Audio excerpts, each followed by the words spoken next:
Welcome back, ladies and gentlemen, to another exciting episode of the Jade Mechanic Podcast.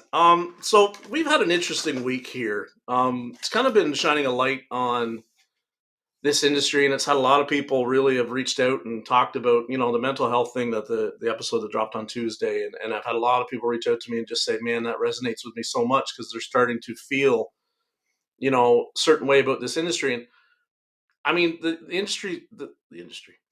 The podcast is called the Jaded Mechanic Podcast for a very good reason, because like my very first expose out here in the podcast realm was doing an episode for, and I'm saying I'm jaded from it.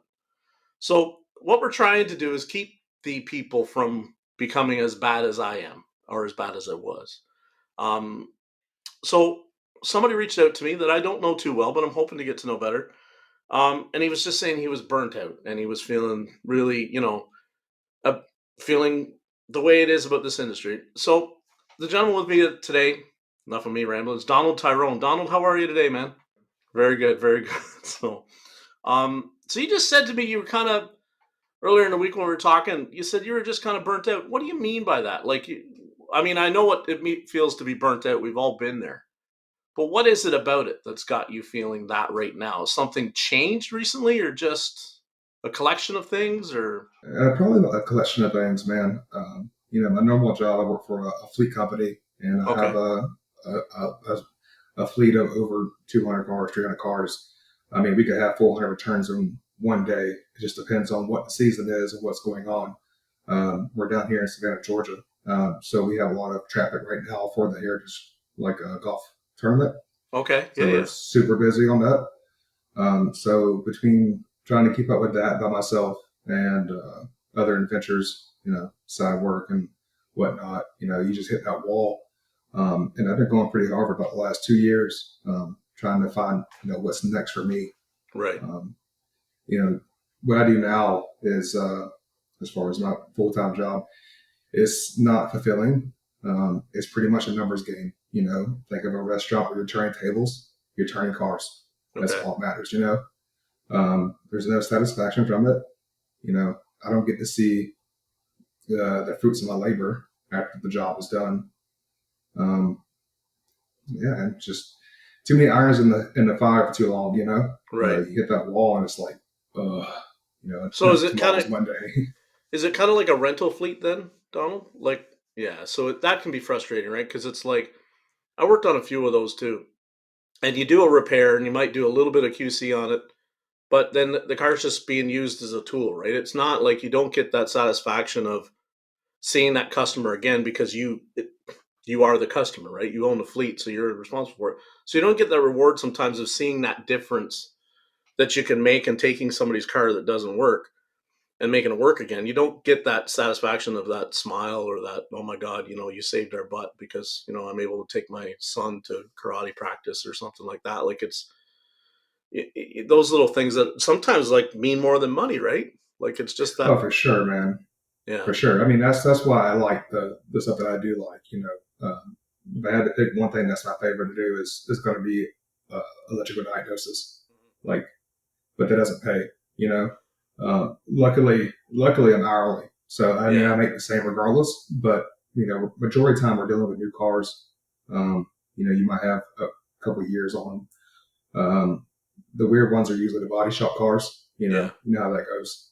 Um, sure. All the time there. I mean, and this is no flack on body shop people, but I mean, it's like it gets hit in the left front and, the harness gets compromised, but it doesn't necessarily show up in the accident, right? for But three sure, months man. later, 5 months later, it's showing up, and then it's like you're undoing a bunch of work to try and find that needle in the haystack of what actually happened, and that's um and I understand why it happens because you can't no estimator, no matter how good they are, can look at that and go, oh yeah, it's gonna need, every time it's gonna need a harness. And let's be real, Yeah, look at dude. the supply chain. You can't always get the harness, you Yeah. know? And Car could then sit there a year, 2 years while they wait for harness. It's gonna be repaired. Well, how good is that guy at repairing harnesses? That's the trick. and that's the point I'm going to say is they're body shop guys. They're Yeah, not trained to look for your pintle for your park drive and neutral is not lighting up. yeah. They don't care about that. No. Hey, front bumper's damaged. Fender, paint it. put it back on, and call it a day. My name's Arlene, and I'm with Car Doctors in Athens, Georgia. Take two.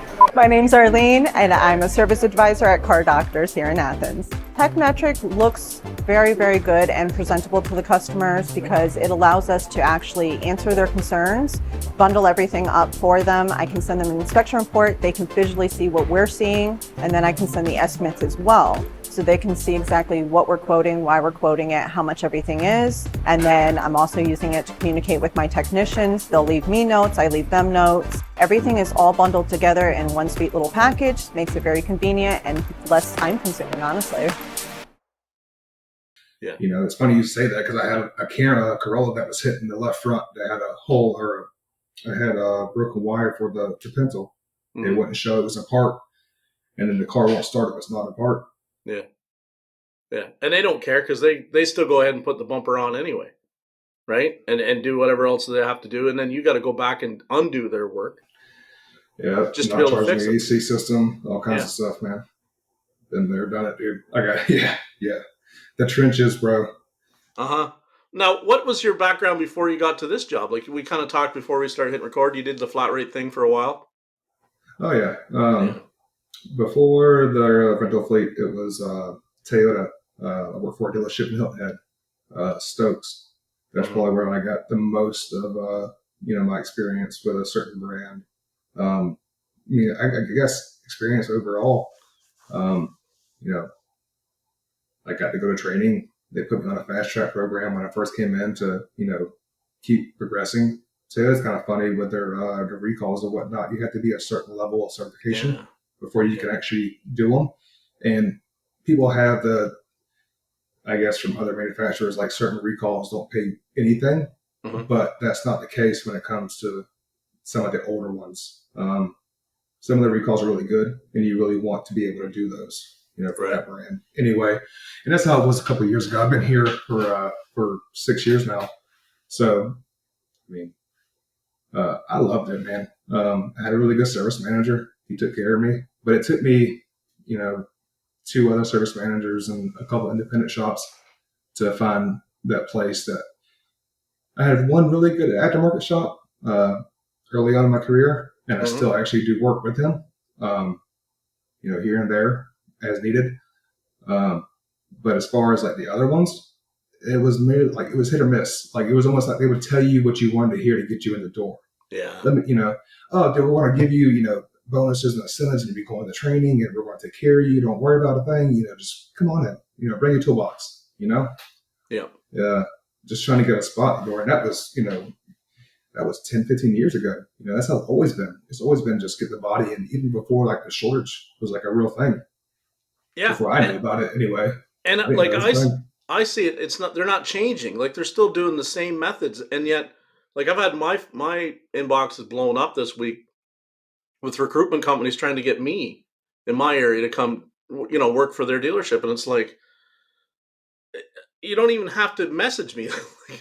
If it's a dealer, it's probably going to be a no, right? Unless you throw an absolutely ridiculous number at the problem and guarantee me, a really good salary. I'm not going to come and work for you because it's, I know how they all work. They all work pretty much the same. And it only takes, like you said, it takes one service manager change or something like that. And what can be a really great culture and a good working environment suddenly goes to crap because your next service manager will come in and he's like, I'm going to really make my bonus here and I'm going to cut down on the amount of, or drive my warranty times down or my warranty claims down.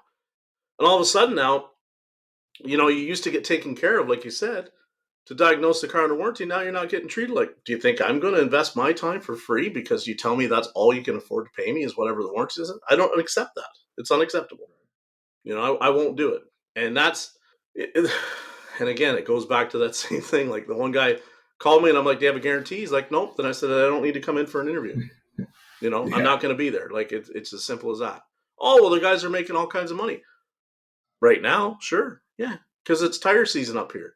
There's lots of cars coming in. Another month that'll all dry up again. So I take everything that someone tells me. I always take it with a grain of salt. I think I've been burned enough to know. Luckily, there was no issue with the service manager at Toyota. He was great. Like the dude was man of his word. It was more or less like issues with other people, you know, you see how other people were treated. Yeah. And you're stuck, you know, swinging for the fences, you know, kind of like I got lucky. Like, so like you said the whole, like, the Baymate thing last episode. Mm-hmm. And, it made me think about my best friend, one of my best friends, you know, he was at Toyota for a long time and, I left before he did. And we dealt with the same thing while we were there because we were on the same team. So, you know, we didn't really have a leader per se. We had somebody who was spoon fed, kind of like, you don't ask for help, dude. Don't ask for help. You know, me and Bird, like, we help each other. Hey, man, you seen this? Hey, man, you know, if we are, you know, you get closer to the end of the week and, you know, you need some hours, but hey, Bird, I can't get to this used car. You know, you want this? And he'd be like, yeah, you know, and then hook me up next week with a brake job or something. Yeah. You know, just that kind of thing. Like, we had to work together to make it work. We turned good hours, you know, but at the same time, we work for it. Yeah. You know, you're there 50 hours. And it's funny how you said about, like, throw a ridiculous number at you. A couple of years ago, I just literally reached out to the last dealership and they threw a big number at me. Mm-hmm. And I called my friend and I said, hey, is this dude still here? And he was like, yeah. And I'm like, nope, not even worth it, dude. I will keep my benefits and my hourly pay. Yeah. And isn't that crazy, Donald, when you think about it? Because it's like, it shouldn't be that way. And they know who the big offender is, right? That is keeping people, like, most of the time, you see it in the group sometimes and they're like, oh, I didn't know that this employee had it was so toxic. I don't buy that because if you didn't know, then I'm going to say your whole environment is probably toxic because nobody's having open lines of communication. Because if you have any or you're not listening, you're going around, I don't hear anything, you know, because if you have open lines of communication, technicians, we're pretty good. We're going to say that guy's an asshole. And then when another mechanic comes up and says, that guy's an asshole, you can probably, if they're talking about the same guy, figure out he might be a problem. Yeah, but it's always easier to just blame it on an attitude problem than to say that the biggest offender with the attitude problem is probably the one you need to move. And I used to say, and I don't know, maybe you agree with me or not, like up here, severance is a thing where the longer you work for somebody, the more severance when they terminate you that they owe you. Right? So I talked about the story. I had like a service manager. He'd worked for this dealership for like over 20 years. It was a substantial check they had to write him when they terminated him.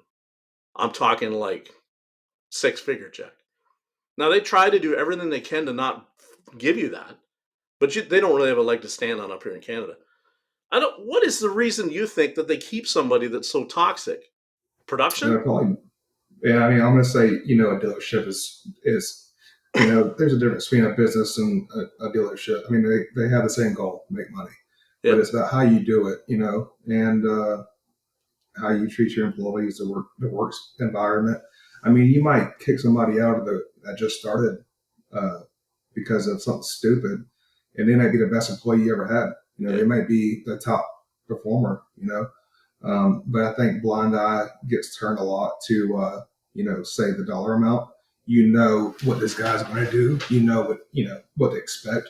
But if you have somebody else who's new and fresh, you know, you're going to take what you already know. Yeah.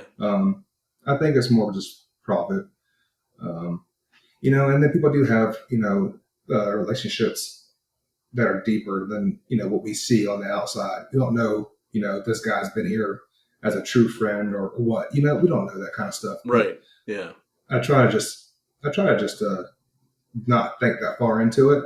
I know what I seen when I was younger and I know what it did to me and it made me want to get out ASAP, you know? What do you mean by what's some of the stuff you saw? Like unfair dispatch of work or? Definitely. For sure, man. So the way it was set up, it was back when they had paper ROs. So the ROs would come from the team of service riders. So let's say 3 or 4. And then, you know, certain service riders are better than others. Some, you know, what you can sell, what you can't sell, that kind of stuff. And then at that time we had really big recalls, you know, that paid pretty good. So pretty much what happened would be my team leader would show up late, 9:30. We're there at 7:30, work until 5, or it was 5:30, and then was it 5 or 5:30 to 6, something like that. It would flip flop between A and B. But he'd show up at 9 and leave early, be asleep in his truck, during the day. He would take all the, the gravy tickets and here you go, that kind of stuff. Yeah. And that's what kind of like left me and we're like fighting for scraps. I distinctly remember it being like Thursday and you're at 40 hours. Like, no, dude, I've already been here 40 hours. So you're going outside to quick lane, grabbing, Toyota Care oil changes and rotations to get another 5/10, Yep. and hopefully something comes out of it. But yeah, dude, that I don't find any satisfaction out of hanging parts no more, dude. Like, And I've worked with so many mechanics that kind of they talk about the glory days when they used to walk in and the tower would have like, a stack of work orders and they just rifled through them and took one. yeah. And I'm like, I never worked at a place where you could do that ever. Like it was not cool. Even when it was like they had an automated dispatch system, but we still always had our warranty clerk also did the tower at the same time, dispatch, because otherwise it was just like if you left it to the automated system, they would play the game and like everything became a waiter. So then she would be out there going, is this really a waiter or not? Well, no, it's not really a waiter. I just need it in because they want to, I got to call them by 9. That's not a waiter then, right? Like, dude. Yeah, no, it's funny you say that. I've heard that before. Yeah. Like, legit. So but like I would talk to other guys at other dealerships and they're like, oh yeah, I'm the first one there. So I know every ticket that was already there when I got there from the day before.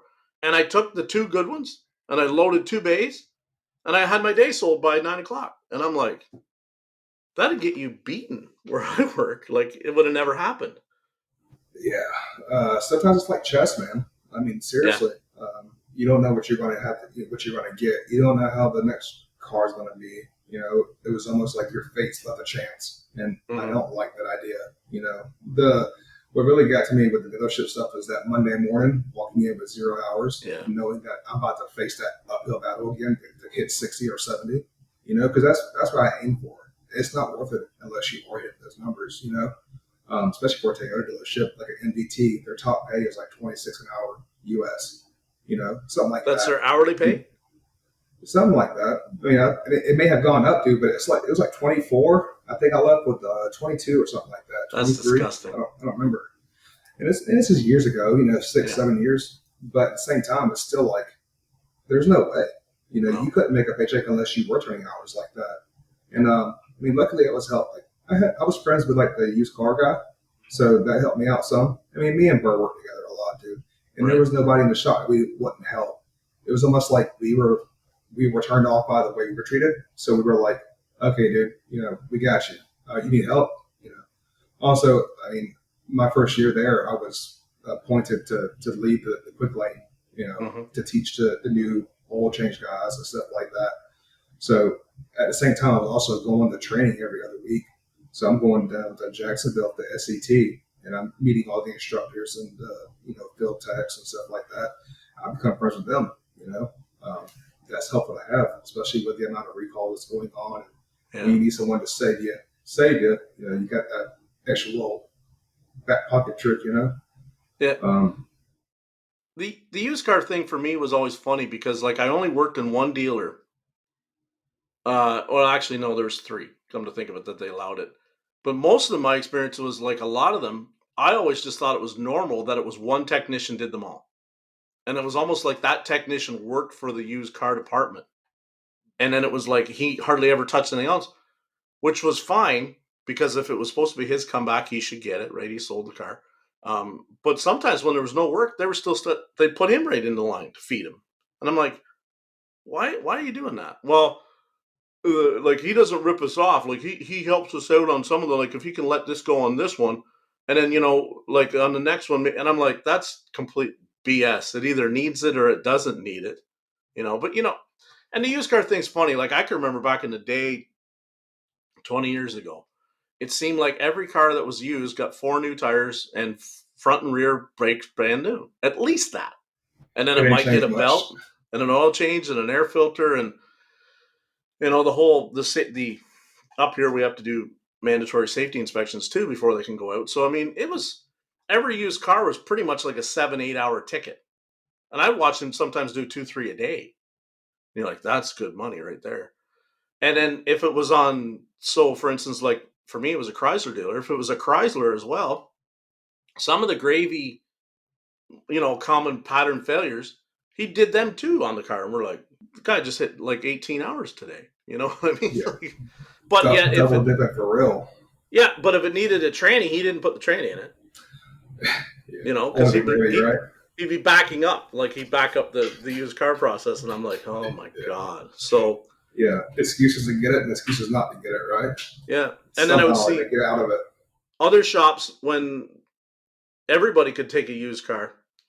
The used car manager would be out here like, this technician's got really pencil whipping these harder than anybody else. Like, can we do something about that technician? Meaning, can I stop? Can you take him off the list? Like, I don't care if I ever do a used car again or a safety inspection again. It's just the liability of it is just too much for me. But I mean, I just watched them and I was like, these guys are gravy ticket, so. Oh yeah, but there's always that one person in the shop, or there's always somebody in there that's all they're good at. Yeah. Like, I'm not trying to throw shade at anybody or nothing like that, but we all know those ones that they're just playing the flat rate game. Sure. Yep. What can I get out of this? What can I avoid? We got stuck with the FRS valve spring replacement recall. When the Subarus and whatnot, the Subaru engine. So that was a real crappy recall to do. Pull the engine out, replace the valve springs, and it paid I think automatic paid 11 hours under warranty. Right. But you can get them out pretty quickly. But the thing was that people were rushing through it, and they use Fibbage to reseal them, and they were having issues where they weren't allowing it to cure, or they were putting too much or putting it in the wrong spot, so it was getting sucked up into the oil pickup and starving the bearings. So that was like a running joke there. Who's FRS come back today? Luckily I was on the way out whenever that happened. I did one and I was good to go, but I lost my butt. Yeah. I lost it. No money that week. But I didn't try to cherry pick every single time. Mm-hmm. Good thing was that the used car guy would look out for me. He's like, "Oh, I see you doing the crappy third brake light water leak, or you have to." Have you seen those? Yeah. The 16 Tacomas, dude. Like this, I think my first one had 30 hours in it, dude. I got a video of me inside of it with a air hammer knocking off the sound deadening material, trying to get this stuff out, and that's all warranty. Thank God I had a great warranty clerk though. As long as you did what she asked you to do and notate everything and you go the extra mile for her to make her life easier, she would get you every tint that she could. Yeah. Just don't make her life hard. Yeah. If she says, "Hey, fix this," dude, just fix it. Make your money and play the game. And that's the thing that scares me. If I had to go back to a dealer now, I would have to sit down and literally, I don't want to talk to the service manager. I want to talk to the service advisors and kind of get to know where's their head in the game of selling. And then I'd want to be able to talk to the warranty clerk and go, so do you really know how to get the extra time for certain things? Or do you just kind of sit down and input codes and whatever is the way it falls is the way it falls? Because, I tell all the people all the time, and then you talk to other people, it's like you say, the rumor is, for instance, like GM won't pay for diag. And then you talk to somebody from GM and they're like, no, they will. There's just channels you have to go through. Your service, your warranty clerk doesn't know how to do this, and your warranty clerk doesn't know how to do that. There's such an unrecognized sometimes key element to the dealer in terms of, and I've seen it both ways. I've seen a good friend of mine. She's probably the best in the province where I am at doing warranty for any brand, make, or model. She is awesome at it. She knows, she's been doing it for 30 plus years. She's fantastic. Shout out to Christine. But she'll go some places where it's like they don't give her the time to go and get the actual labor paid. They're just like, we've got too many cars going through, like, just get these claims in. I need these claims processed by the end of this week so we can get a check from the OE. And she's like, there's still more money there that can be made, right? Like, if you just give me time to go through the code. No, I need it now. That's so stupid to me, because it's like, and then other ones I've worked for is like, well, he's got 4 hours into finding that break in the harness. They're only going to pay 2 under warranty. We cover the rest. We just pay you and make the claim, and whatever the claim pays, oh well, we got it, right? The car went fixed. The customer got happy, good CSI score, the whole thing. There's so much about that now that isn't being talked about when we talk to technicians like yourself that have been at the dealer that didn't get treated well. It's those two things normally, is your service writer and your warranty clerk. For sure. I'd be happy to break even on a job like that. You know what I mean? As long as I don't lose, I can always make it up somewhere else. Or at least that was the thought process, Yeah. And Donald, that's what they tell you, is that, like, that's our, flat rate motto should be burned on our foreheads. Is like, I'll get you on the next one. I never accepted that because I saw them break that promise too many times. So for me, right or wrong, they knew that it's like, if you didn't pay me for my time, the next time I'm not doing it. Like, I'll spend 36 minutes, and I'll put the car back out and say no fault found. And they hate that. Good. But every technician needs to realize that you have that power. Now, I'm not advocating everybody do it, because you probably might get fired. Yeah. But we have that power. Just because they can only get paid X amount from the OE doesn't mean they can't cover the rest. They just don't want to. For sure, man. I mean, you see how the market blown up with the used cars and whatnot. I mean, I don't know the whole situation between, service and sales, but we know that the service is what keeps the doors open at a dealership. We all know that. And it's funny, when you open your mouth, either you're going to be, praised, or you're going to be hated, one or the other. And that's what happened with at the Kia dealership. My first experience at a dealership.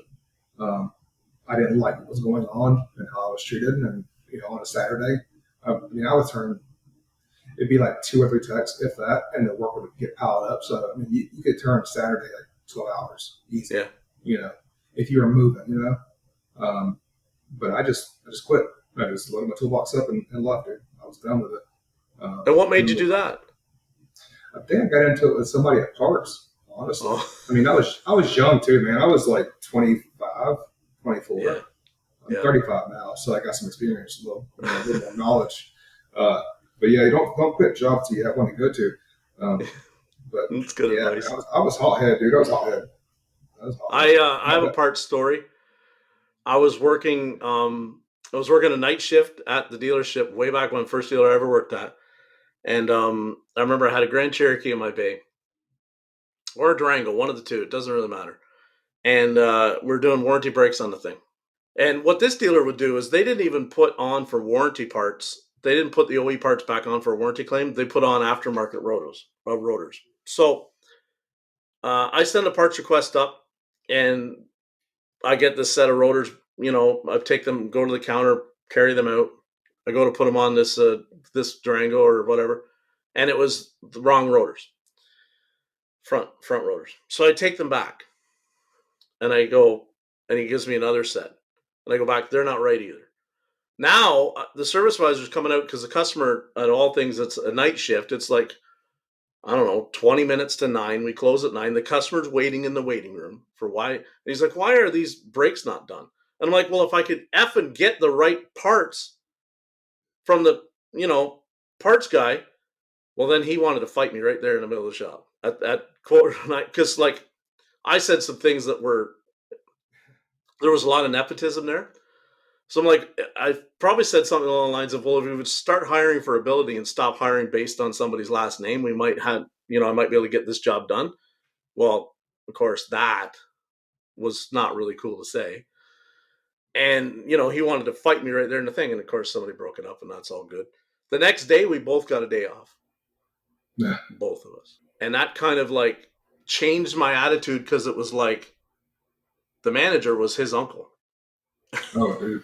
Yeah, and I'm like, all right. So, it kind of showed me that it's like he got the same punishment I got. And then after that, we were good. Like, we had no more issues, because he knew he was screwing up. He wasn't bothering to check the part number. He was just pulling off the shelf what he thought it always been, and it wasn't right. And I was just frustrated, man. And I wasn't. I was hourly at the time, but I was frustrated about a whole bunch of other things.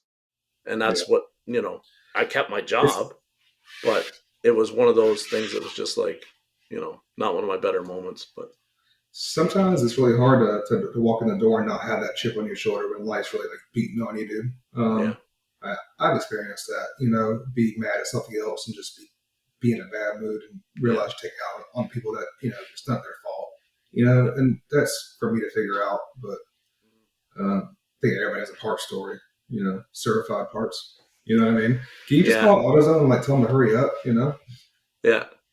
Waiter. But yeah.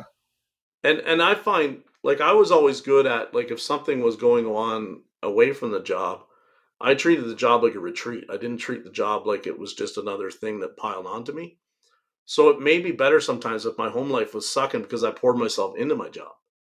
Like, I'd stay there till 7 or 8 at night working on cars if there was work to be done. Like, I'd make money and I'd solve problems, and you know, but you can only go so far in that because you see yourself keep pouring into the company and they don't reward you for it, or you don't feel like it's if properly compensated, I guess is maybe what I should say. And that's the when I talk to so many technicians this week, that's where they're all at, where they're feeling right now, is they don't feel like they're properly compensated enough.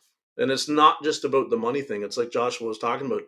You got to feel like, and he says cared for is kind of like a different word, but you got to feel like you're important and appreciated. Like you matter, dude. Like you matter. Like you're making a difference. Who wants to invest all this amount of time and effort, to receive scraps? And it's not even about like just tell me good job. Just say, hey, I see what you're doing. Hey, good catch. Say thank you. Yeah, I mean it's really easy. I'm very easy to please. Just acknowledge what I'm doing. Here and there. I don't need constant. Good boy. But at the same time, it's just as bad when you don't say anything at all. So now you're just like stuck in limbo. And I think for a while there, I was actually stuck in limbo. I was like, I used to be afraid of, getting fired from the last of those shit for no reason. I could not be fired. I had to quit. But I would be, stressed out about it.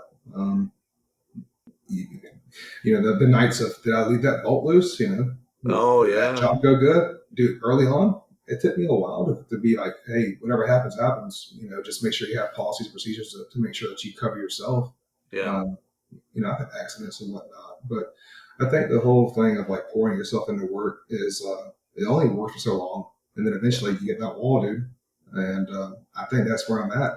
I'll tell you that the other side of the coin, like outside of my normal job, those things have been rewarding. And I'm trying to enjoy the small wins and, actually, enjoy it, be proud of myself.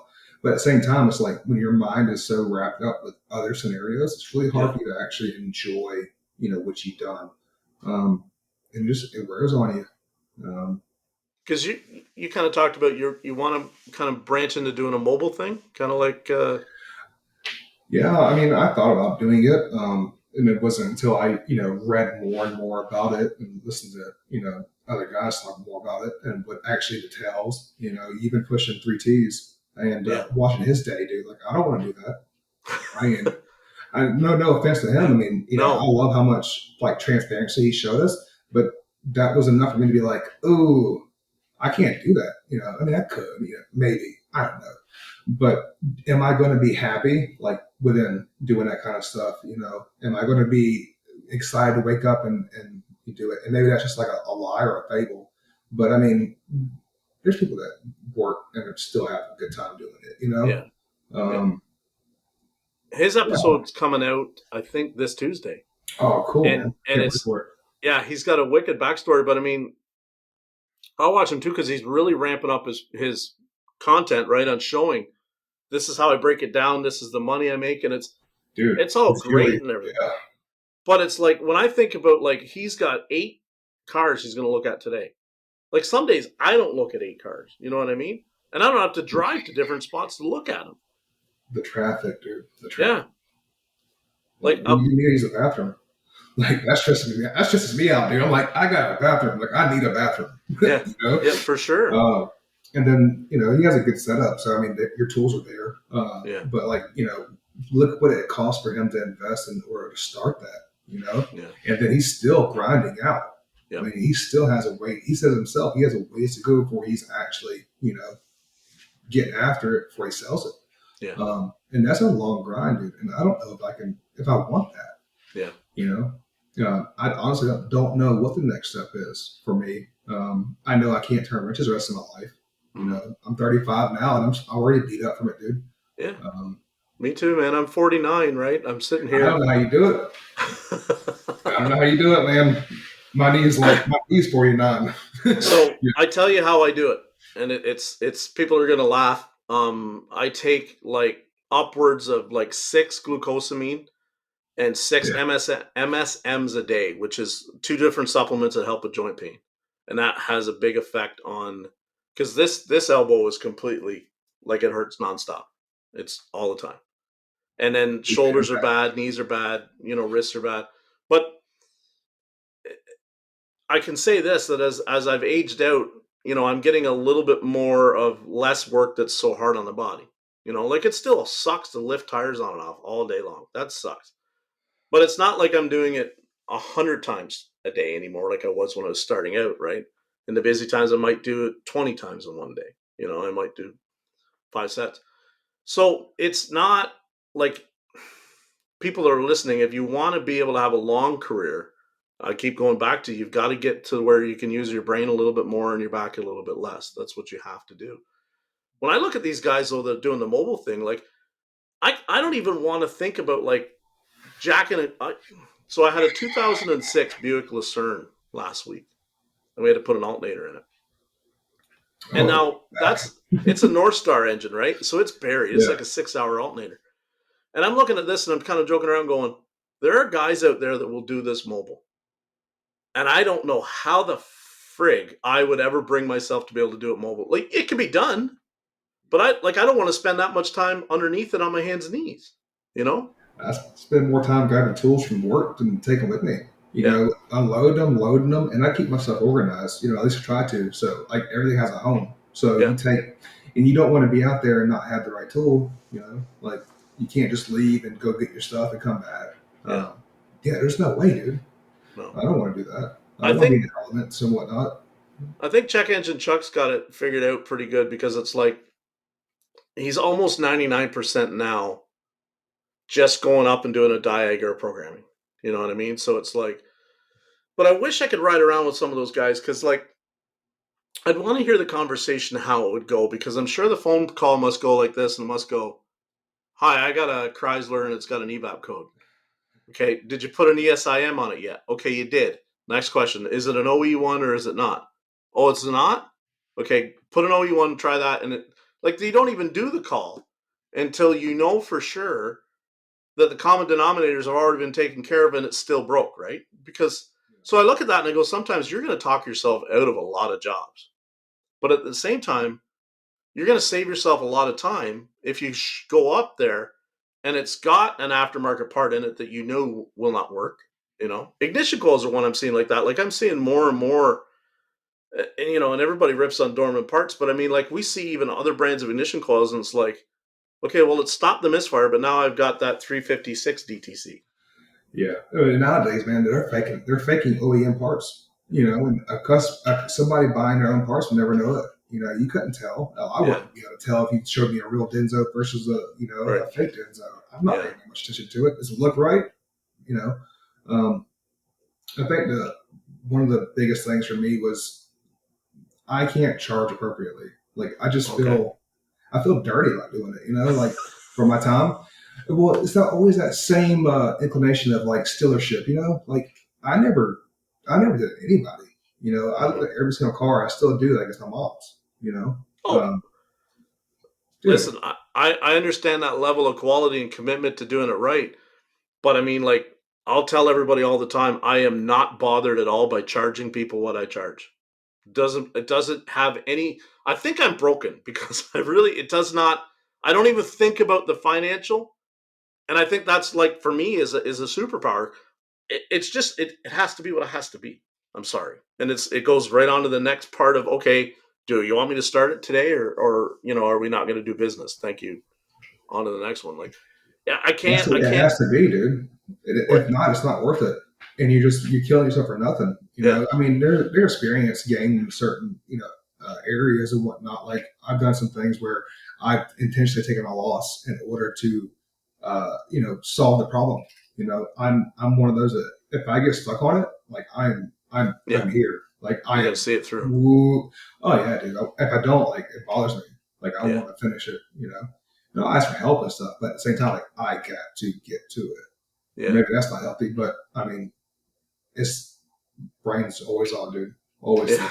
And I love those. That's the exciting part because it's almost like chasing the rainbow. At the very end, you find a pot of gold.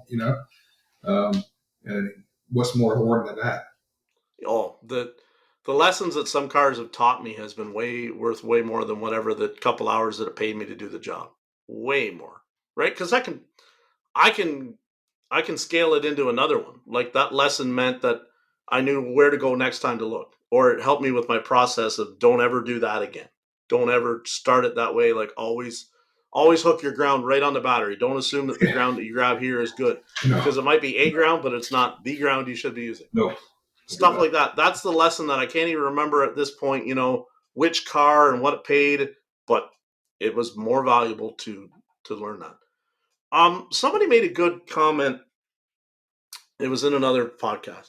I'll ask you this because it's something that I think needs to be talked about. Somebody talked about how you can do this two ways. You can spend a lot of money in marketing, or you can give a lot of discounts, and that becomes your marketing. What do you think about that, though?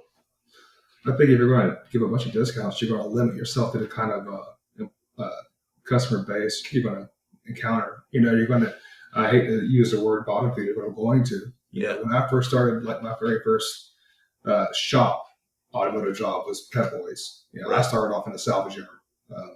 But as far as like working on cars was Pet Boys. And we're talking like Midtown Savannah. And it's not the best. To go from starting there and seeing the clientele from there to seeing the clientele in Hilton Head, night and day. Yeah. So if you're like limiting yourself and giving a bunch of discounts and whatnot, you're just pretty much saying it's okay to come, we'll give you $20 oil change. We're not going to try to upsell anything. It's just not a good business model. Yeah.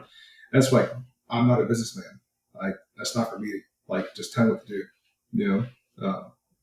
I'm not that guy. Mm-hmm. But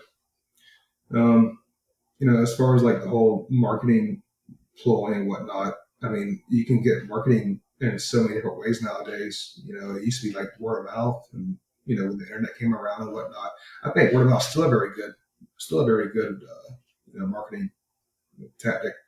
And now you have your Facebooks and stuff like that where people can leave reviews or whatnot. But I think it's like a very fine line between finding balance between the two. How much is enough and how much is too much, from my point of view, anyway. I find a personal referral, is still better than any kind of Google score or whatever your marketing investment may be. But the trick becomes, if we were referred because that customer felt like we were cheap, that next customer that they referred, they may not need a cheap repair. Like they may have something substantially that requires way more money and way more time. They're automatically, then it's like a double whammy because we've set them up. They're expecting that we're cheap, and we're not. We're good.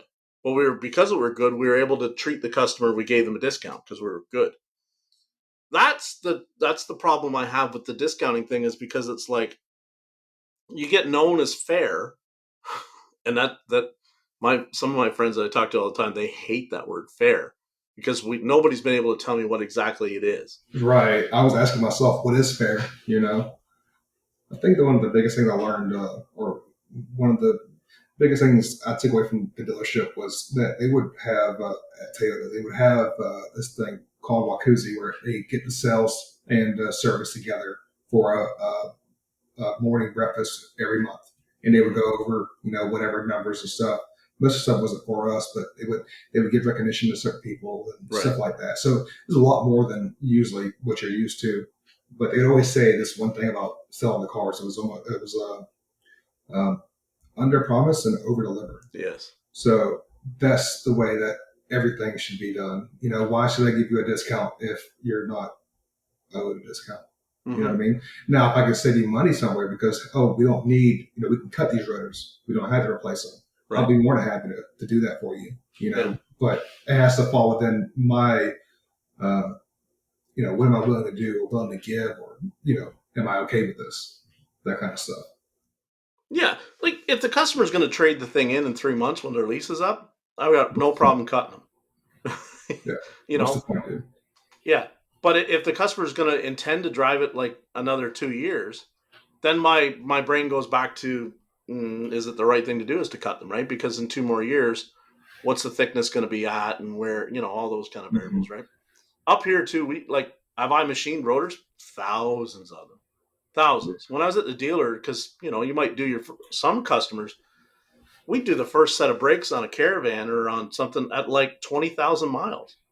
No. They burn the front pads right off it, And I always equate it to like people that went from driving, say, like a little Honda to they get into something that's heavier, like a minivan, and that they don't realize it weighs more. So that favorite pedal now becomes a brake. And, but I machined hundreds of them and I had no issues after.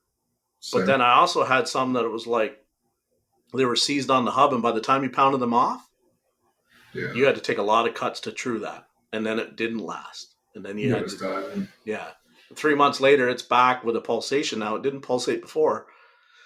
You're slapping a set of rotors on it, right? So, that was the trick that always, but, if the customer's going to say, like, listen, I'm going to trade this in, machine away, as long as it's within the allowable legal limit, machine away. Like 100%. Yeah, man. We didn't replace a whole lot of rotors. If it was, you look at your mileage or whatnot, I tell you the rotor is pretty thick. You can get, 2 or 3 cuts. And, they weren't like, nothing to knock on Chrysler, but the quality is a little different there. Yes. The difference. I mean, I work on brand new Chryslers, dude. They're trash. 100%. Dude. And the Caravans weren't the best back in the day either, I mean, I stripped a lot of Caravans. And, Sebrings and I loved Caravans. Loved them. Oh yeah, money makers, man. Oh, I've been around a little bit, man. But I mean, did you get into doing the frame recalls at Toyota? No, because we're in the South, man. There's no snow here. I mean, we had snow last year. Yeah. No snow here, right? I definitely had 2 snow days last year because of it, But I seen one person do one, and I think the frame just came to us. I don't remember. It was very early on when I first started, but we didn't have the space for it. And we had 2 truck lifts in the center, so those are primarily for quick lane, because Toyota takes care of your services up to 30,000 miles. It's all paid for in the car when I was there. So, I mean, you're constantly, and we are a super high volume store. Right. It was nothing to have 100 appointments a day. Or it was moving, dude. It was moving. There'd be lines 50 feet lines out for the quick lane for like the cars and whatnot, because the cars would go to the quick lane, like dedicated bays for it. Yep. And then the trucks would come inside the main shop because that's where the truck lists were, for your Sequoias and Tundras, Tacomas. And I mean, there's so many of them, so many out there. But yeah, no, never had any of the frame recalls, man. We missed a lot of that stuff, and we have some rust, but it's not like what you guys have. Up here in Canada, that's a big. It actually really affects, I think, their sales of those trucks, because, like, I follow professional bass fishing, and like Toyota Tundra is such a huge sponsor that it's amazing to see how many of the top pros are all driving Tundras, right? They're sponsored. They get a new truck every year. But then, like, you come up here and there's hardly, it's not that you don't see a Toyota Tundra, but it's not that common. Because you talk to the guys at the dealer and they're like, yeah, I was doing frame recalls nonstop. Like, I worked with a guy that's all they hired him to do. He just did one after another, after another, after another. And I was like, wow. And it was like That was a 30-hour job or something, and some of the guys got to where they'd pull it in 8 a.m. in the morning, and they pull it out the next day at lunch. Like it was that they were that fast at doing it. Damn. Yeah. But You got the equipment for it, like a forklift to move the frame, or you grab, yeah, you don't want to be that guy grabbing everybody, to help me grab this frame, guys, or go push a car in. You don't want to be that dude. yeah, But we weren't set up for that. But I think it's also like anything else. You do enough of that same job, you're going to get super fast at it. And that's how we made money at dealerships, because you recognize pattern failures and stuff. It was good in that aspect, but you're not really being challenged, especially at one Iota. They don't really break. I mean, the years I was there, the cars were pretty much bulletproof, dude. So Every once in a while, you'd have something. how do you challenge yourself, Donald, to expand your skills and feel fulfilled that you learned something new, but still keep the anxiety of the stress of did I actually diagnose it right? Or like you said, like the first time that you tackle a new job, did I get all the bolts tight? Like how do you what's your method for balancing that, or are you doing it? Yeah, I don't know, man. I don't think I am balancing it, honestly. I'm chasing that next fix or something like that. Um, Here recently, I've shifted way out of doing stuff on the side as far as like physically. I still have some things here and there for certain friends, but I've primarily focused most of my attention towards other avenues. Okay. The other stuff, but I don't really know, man. I think I'm trying to find balance myself. I just know that what I'm doing right now is not working, and I have to, make an adjustment to that, and also spend more time giving back to myself versus, just going full, assault all the time. It's just not possible. You're So going to hit that wall. you're not frustrated with pay so much, are you? I mean, I'm paid really good as Right. far as where I'm at, what I do. But is it enough? No. Do I think I can make more? For sure. I mean, I think I can leave now and go to flat rate and make more. But am I going to have a good 401k? Am I going to have the other benefits? Time off, man. Now I have 3 weeks. And then PTO and sick time and all that stuff. It's really hard to find any of those benefits outside of, almost finding health insurance is almost impossible, affordable health insurance. And mine's not great, and it's just me. It's hard to find those benefits as a technician, especially in the States. It's not the same as up there with you guys. And I have so I have one of my friends is an instructor up there. Met him through the whole Top On stuff, one of the masters. And he's explained to me the difference in how things are. It's like y'all were talking about the instructors with Sean. The pay is way different, way different. He confirmed that for me because that's, his path. And if that's something that I wanted to do, they require a 2-year or 4-year degree. I don't have that. I jumped into fire as soon as I was able to. I've been working ever since. Even if I want to do like even like a technical training for a manufacturer, they require a degree. I get it. I don't know what it's going to do, but I get it. You can ask what you want to ask for. Yeah, I kept, a couple of years ago, I thought really what my exit strategy was going to be was to get on at like a college and be able to teach automotive tech to, the next generation.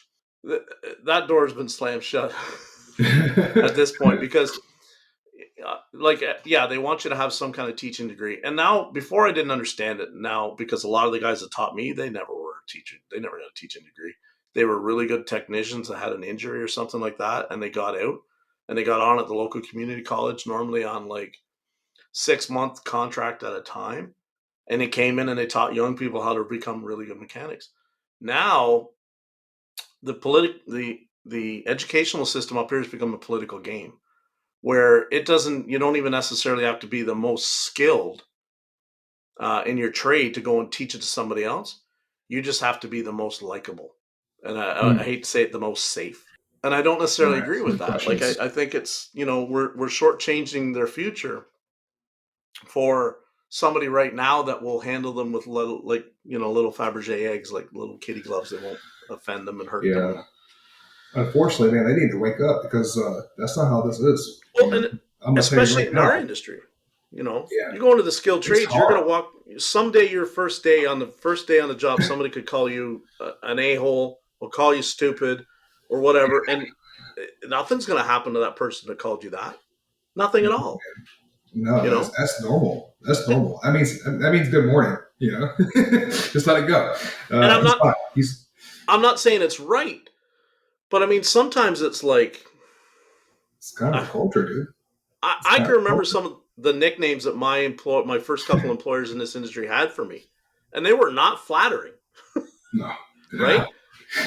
But you earn that nickname, and then if you didn't wilt under their pressure, and it wasn't. I don't want to say, I don't want it to sound like hazing or bullying, because it wasn't.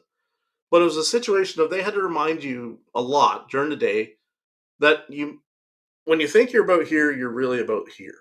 And you can get here, but right now you're just here. And I will show you the way to get to here, but don't you try to jump up there until I fucking tell you to go. It was that kind of attitude. And now I'm sure there's some talented people that are coming along that we're not getting them ready for, unfortunately, what the skilled trades line of work is because it's like they've been very, protected and coddled. You're going to get out there and you're going to make mistakes. And sometimes when you make the mistake, people are going to get angry and heated and they're going to yell. You Oh have yeah. to be willing to when somebody's yelling, Hmm. you have to know how to handle that. Yeah. Separate yourself from the situation. I'll tell you, man. I was broken in at 19 at a salvage yard, dude. Yeah. Locally owned salvage yard, and I mean, the owner was fair, but he was firm. Yeah. And my first boss, he was fair, but he was firm.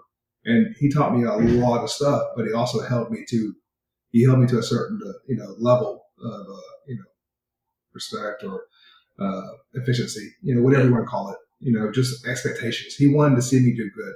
Yeah. He poured into me, so I worked to give back towards him, and it paid off a lot. I moved up through the ranks and whatnot, but I was around a lot of rough individuals, and I'm pretty rough myself, man. It's just part of it.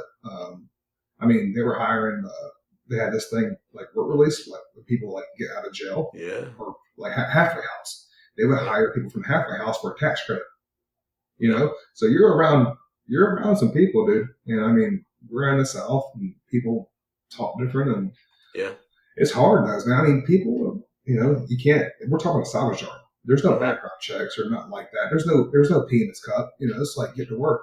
There's no security camera looking at you No, half the dude. time. So you can't come in there.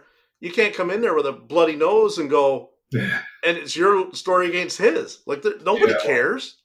That never happened to me, but one thing was the way it was set up is that you would drive to pick up customers in the center because we did everything by ourselves, and unless the customer had to come out to the yard, it was privately closed down or whatever. Right. It wasn't like a you pull it thing. But I left my truck in the center of the drive-through, and my boss got frustrated by it, took my truck along with another guy, and drove down to the very end of the salvage yard, left my truck, and then he walked from the front all the way down to the back to go get my truck. Yeah. And then I got in trouble for doing donuts and stuff, cutting corners and whatnot in the dirt. And they told me that they would give me a wheelbarrow the next time they saw me doing it, and they were serious. I learned. But yeah, you're going to get called some names, man. You're going to have some fights. You're going to have some yelling matches. And I mean, that's going to happen. We're human and we're frustrated, and things happen. Have you had the opportunity to have a lot of younger people work with you? Yeah, man. You say younger, but I mean, it wasn't until like this year I was like, oh, now I'm the old guy. We're getting there. But I've trained a lot of people, man. And I'll tell you, like, I think one of the biggest things that's helped me keep going with the job I'm at now is that I have a newer employee. Okay. And I helped train him.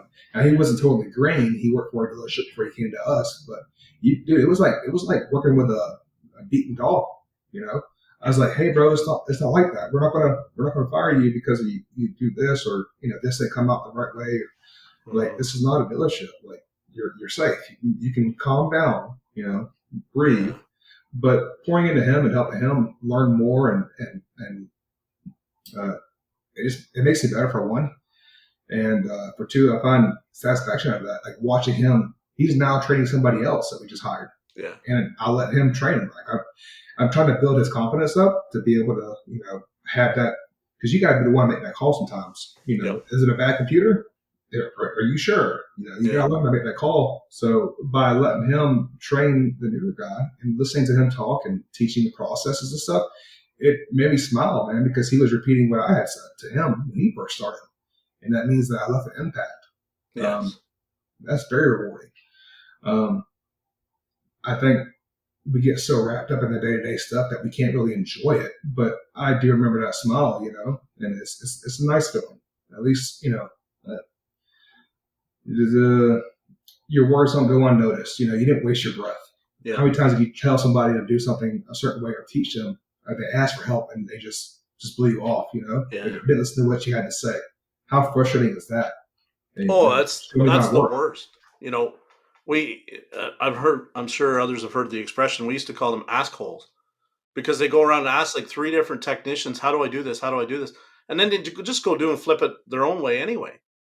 Well, what did you go and bother 3 people for if you were still going to do it your way? Like that. Or I used to get really, and they would ask me and then I'd see them asking somebody else. And I was like, so you're cheating me? on me. Yeah. You don't trust me? Yeah. Don't ask me again. Now it doesn't bother me, but I'm still trying to wrap my head around it, because it's like, to me, I'd ask one person and that was it. And then if somebody happened to come along and show me a different way, but I didn't seek out everyone every time to ask the same question multiple times. And yet the young generation, like you said, they're like beaten dogs. We just started with a young lady at my shop. She's been there 2 weeks now. She's done a tenure at the Toyota dealer and she's done a tenure at the Subaru dealer. And like, we're not talking like she was there a couple months. She was there like a couple years at each place. And you could tell that they held her back and only kept her doing very basic things, oil changes and tires, and that's it. And even like tires, it's like, there's still some things that she does, and we're like, no, this is the way every machine does it. Like, you gotta, and it's sad because it's like, you talk about little like a whooped dog. Their confidence, they don't know, they don't have any confidence, and then sometimes they ask a lot of questions. And I'm of that mindset that like there's no such thing as a stupid question. Yet I've worked with some managers and owners, and they're like, "Oh, there's definitely stupid questions." Well, you have to look at why they're asking, right? If they're asking because they lack confidence, you should take that as like, "Hey, I've got to do a lot more here to make this person feel confident."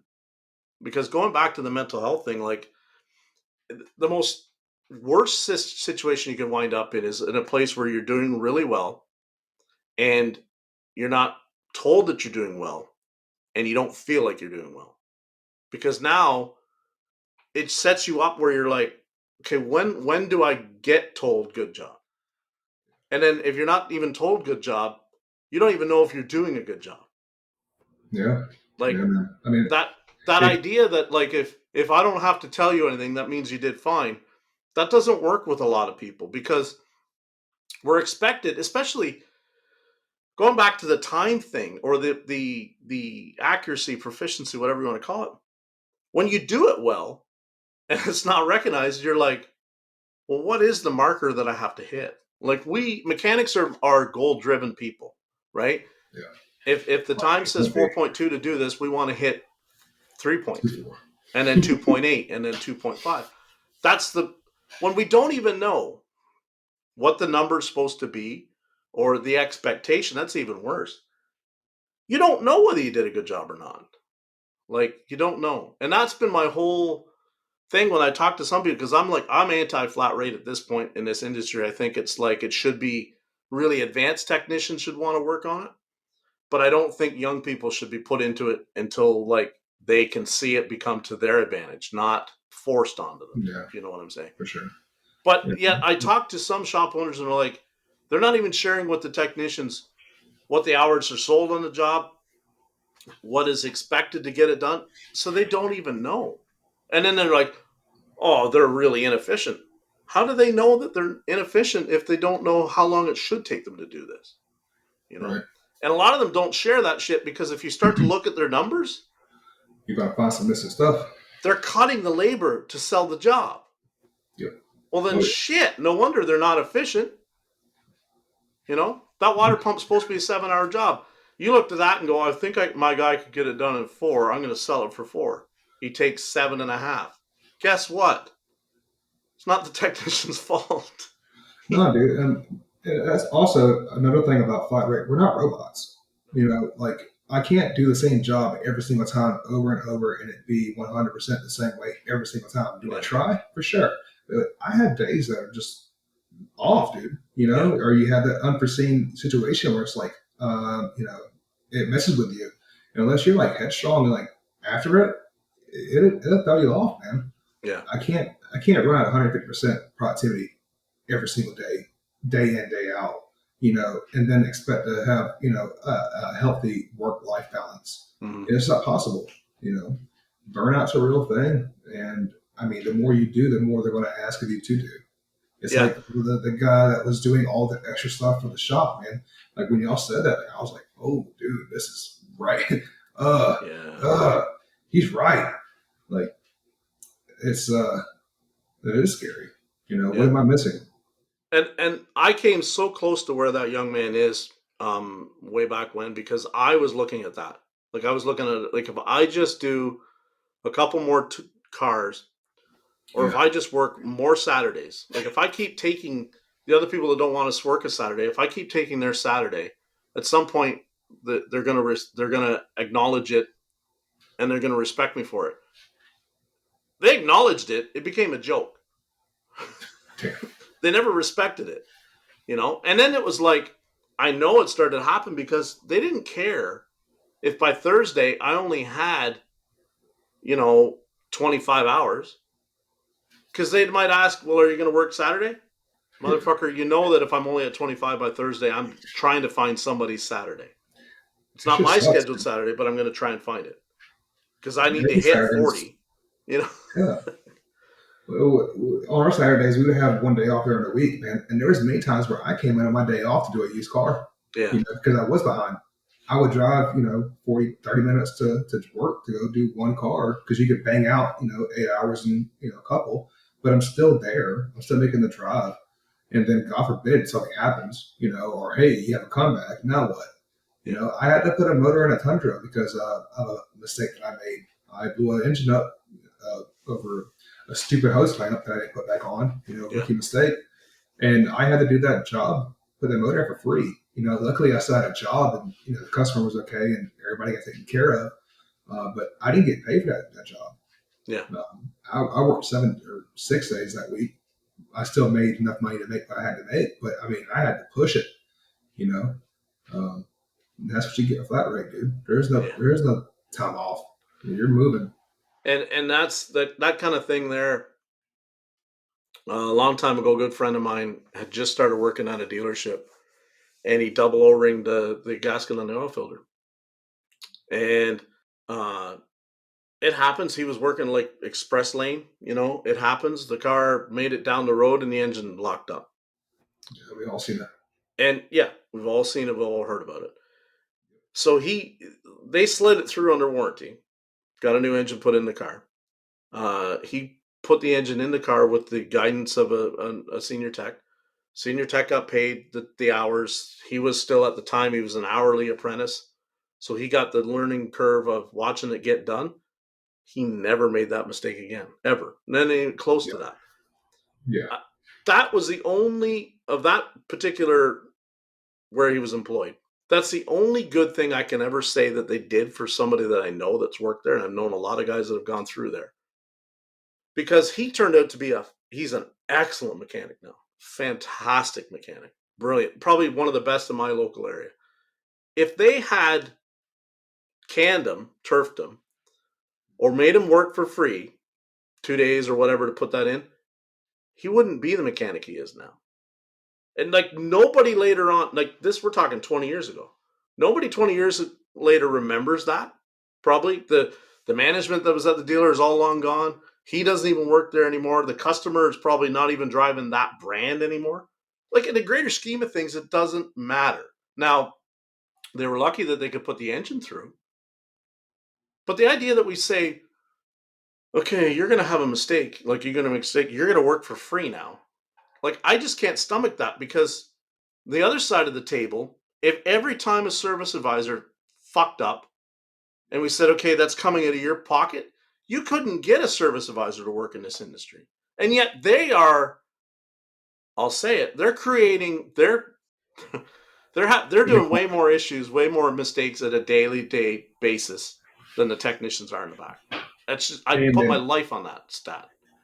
Yeah, and they make more than us, primarily. The good ones. Yeah, man. It was almost like just common knowledge. Watch out! You break that door handle, you're going to pay for it. Or something like that. I'll tell you, the last straw that I had was I pulled a Tundra in and I nicked the rack early morning. I was pissed at the guy, the team leader guy, for being whatever. But I nicked the rack and put a hole in the tire. I had to pay for the tire. It wasn't a cheap one either. Yeah. But I got my batteries going dead on the camera. Oh. You want me to switch them out real quick, or you want me to? No, we can wrap it up. Just leave it on for a couple minutes, and I remember I did that same thing. I pulled a van in and I kissed the corner of the post and punctured the sidewall on the tire, and I bought a tire. Yeah, and that's not, he did it. I worked at a tire store. I'm sure that my boss probably charged me list, not cost, for the tire. That's probably what he was like. And then what they started to do was they started to charge everybody $1 a day. Oh, and it just came out of your paycheck. You didn't even well, that shit's illegal. If you don't sign for that. That you're talking about, right? The one that you said everybody was doing, and at the end of it, he had a shit ton of money. And he all got checks for it. Yeah, got you. Yeah, that's crazy. Yeah, I would never imagine that shit. That's so sneaky. There's no way, dude. Bro, I wish I could say that this industry isn't so fucking sneaky, but there's been some really shady stuff in our past and our history. So yeah, man, that's why I like what we're seeing now. It's like this stuff was not there. People talking about these issues and stuff like that. I mean, you didn't have the other guys talking about what it actually takes to make a shop work. I was so naive to it until I saw the real deal, until I heard about what goes into it. It's a lot, man. It's a lot more than I want to take on. Well, and that's it. And that's for me. So it's not like it's always me against the owners, right? Or I'm not trying to drive a wedge between technicians and shop owners. That's not what it's about. But it's about making them aware that what they used to do or was done to them can't continue to go on. It's just that simple.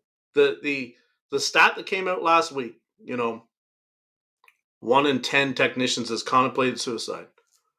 1 in 250 has committed suicide. That can't continue in this industry. Without question, it cannot continue. And it will not continue. I won't see it last. Because it's just, no other skilled trade's going through that. Yeah, I mean, I can't speak on that. I think a lot of things are super uncertain right now, especially even you hear what's going on over here. You never know what someone's going through, I think the biggest thing is that I just try to pretty much change the way I look at certain things and be more understanding and try to find, a purpose in other areas of life besides what can I offer somebody, or what's my value? How do you put a value on somebody's, life and knowledge and friendship? Yeah, 100%. That's become my buzzword, value. So. Yeah, for sure, man. Donald, I know your camera's going to give up on you in a minute here, so I wanted to let you go. Sure. Reach out to me anytime you want to talk, for sure, and keep me informed of what changes you're doing, where you're going. You know how to get a hold of me. Because I don't want to see. I mean, how do I say it? Anybody that wants to reach out and talk to me about you're feeling burnt out or you're feeling stressed or you got a question or something, reach out to me. But I want it to be like I'm hoping now that I can get through the point to where more people have good news for me than frustrations and stuff. So, Donald, thanks for coming on here today. Sure, thank you. I appreciate it, man. And everyone else, I love you as always. and we'll talk soon. Okay. Thanks, everybody.